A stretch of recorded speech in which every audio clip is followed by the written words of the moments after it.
Hello there. Thank you so much for joining us on Face Off tonight. I am Nel Taigbe. Tonight, we're looking at something that every Nigerian has been concerned about, from the least to the greatest. Power. Why? It affects everything.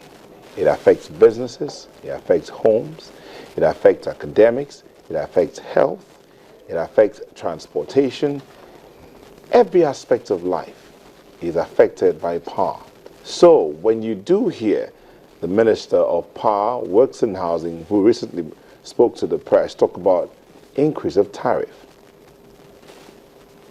Now, the Nigerian Electricity Regulatory Commission, NEC, has announced plans to increase tariffs this week. According to the regulatory agency, a final meeting with the DISCOs to seal the new rates proposal is in the works, and the distribution companies have stressed that except consumers pay more for energy, it will be difficult to sustain supply. The Minister of Power, Works and Housing, I just talked about that, said the proposed tariff is key to reliable supply and appeals to consumers to accommodate the incoming increase. Now, questions. Should electricity supply be subsidized? Would the new tariffs be fair on the consumers and on the distributors and generators? Would consumers get their money's worth? Should the tariffs be increased at all? That's where we're going to anchor it. Should they be increased at all? Well, I have two gentlemen in the studio.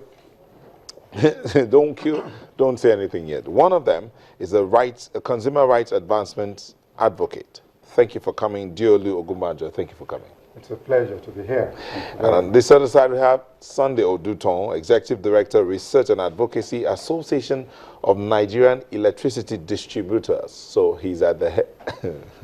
Thank you for coming, Mr. Thank you very much. Good evening, viewers. Thank you. Good evening, Nigerians. Okay, we will take a moment and hear from them. Tell us, should electricity tariffs be increased? A quick one, in 10 seconds. Thank you very much. The current situation... Should it be increased? Yes, it should be increased. Thank you. But it's not about being increased. It should be reviewed upward. It's different. What's the difference between reviewing upward and increasing? There's a difference. Okay. I'll tell you that. All right. Should it be increased? Not at all. Thank you. It shouldn't be increased. All right. We'll take a moment and come back. The two of them happen to be titled men. They say they are chiefs. So let's see how the chiefs will explain the tariff situation and what it should be like in the future, in the nearest future. We'll be back shortly. Remember that you can be a part of the conversations. Our Twitter handles at FaceOffToday at Nel Taigbe if you're doing Twitter, or you can send us a mail, faceoff@channelstv.com if what you want to say is more than 140 characters. Don't go away. We'll be back shortly. Because of this, when this plant was built about 3 decades or a little over, there was a lot of pomp and pageantry here.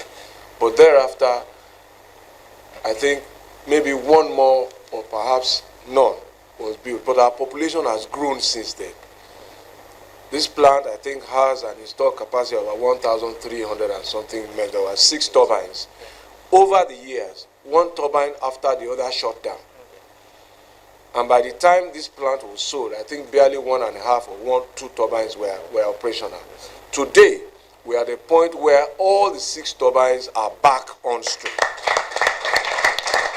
Now, one of the things that they've told me they're doing is to sign a dedicated power evacuation to a co-disco. And it's the discos that bring power to our homes. And I think what we would expect is that we can convey the message very clearly that if a co-disco takes power and is able to dedicate it to those who can pay a slightly higher cost, which our regulators must now begin to accommodate.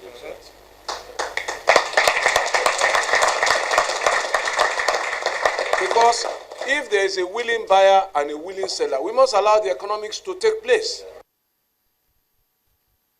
Welcome to the Channels TV app for the Nokia Lumia phone. Click on the Channels TV icon to get started.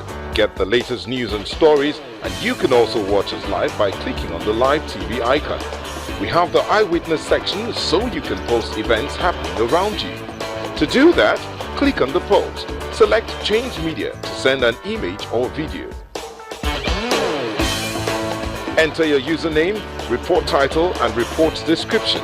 Don't forget to read and check the terms and policy box. Click on the post icon and your message will be delivered and could be used if it's newsworthy. Visit our topics page and view our various programs. Channels TV app for Nokia Lumia. The news at your fingertips. Thank you very much and welcome back. We're looking at should the electricity tariffs be increased. You heard the Minister of Power, Works and Housing talk about the need for a system where those who are willing to pay for slightly higher tariffs can be assured that they'll have power supply. But let's come back into the studio here and see if we can get some answers. Gentlemen, you said it should be increased. Yep. And he said it should not be increased. Very, very at all. Okay, maybe you should ask the first question and let's take it from there.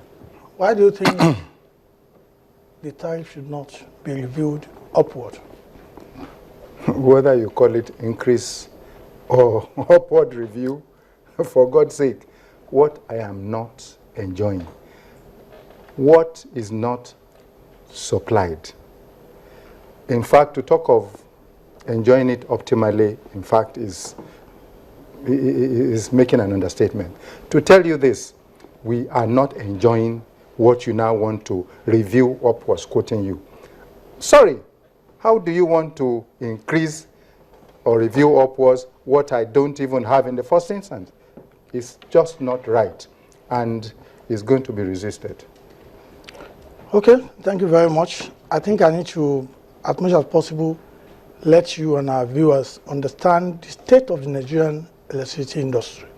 Because if you know exactly what the problem is, maybe you can now understand why we need to fix it as soon as possible without going into any kind of big grammars or technicalities. Do you have to fix it by increasing the tariffs? Is it by increasing the tariffs that you can fix it? It's not just about that. It's not just about that. That is what you are saying. You are saying what I'm telling to fix it, it means, and you have to, first of all, hammer the guy first before you heal him. No. I mean, that's not right. Okay. What you are saying is, this man, I know something is wrong, but let us make him wrong the more before you fix him. Okay. I'm sorry. The good thing about my uncle here, Chief, is that he was very much an adult. I can see from the gray hair. He was an adult in the days of ECN. Yes. And I was a young boy, but I was old enough to know the supply of electricity in Abeokuta, where I hail from. Then we had the days of NEPA, then later PACN, before the entities were privatized. Now, we all know for a fact that all these facilities were not maintained. All these facilities were ignored by successful governments in Nigeria. And we're talking of the rot of 50 years, minimum of 30 years of this rot. We took over on the 1st of November, 2013, and you expect that to be fixed in 2 years, then we must be joking. But that's not just the only reason. The point I want you to understand is this. Nigeria is among the lowest power generation per capita in the whole world. For several years, especially the military governments of those days, they ignored, and there was a lot of corruption in the system.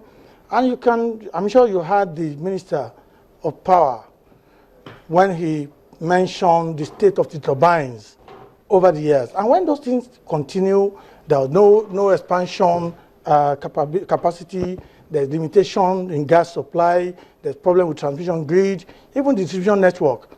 All these were the situation when the government on their own know that they could not cope anymore, and then they sold it to private investors.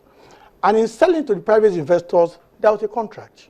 And part of the contract shows what the government, represented by the BP, what they would do, and of course, what the new investors are expected to do over the next 5 years. Hold on. 1 second. All those One second. yes. I don't know if he has that question, but something's coming up here. Yes. Did you know the state of the infrastructure before you bought the facility? Well, if you are buying a Tokumbo car, yes, they will open the bonnet. So you knew? Well, of course, they know. No. You knew the state of the facility Fairly well. In this country. Wait now. You knew the state fairly well? Fairly. Okay. But that's not even the But issue. when you knew the fate, what did you decide? What did you say you were coming to do with the facilities that you knew fairly well that it was decayed? And that's why I was talking to you about the agreement reached with the federal government. Because at the point of privatization, there were a lot of people who are misinformed, who didn't want this to happen. The staff of NEPA were protesting, PHCN staff, they were protesting and were threatening to do a lot of things. It's just like buying a car. If you are buying a Tokumbo car from an old man, and the children are saying, Dad, don't sell the car, we will not allow the man to take the car. And you roll it down the road, collect your money, and the man goes and say, okay, go and use the car for 1 year. Anything that comes out of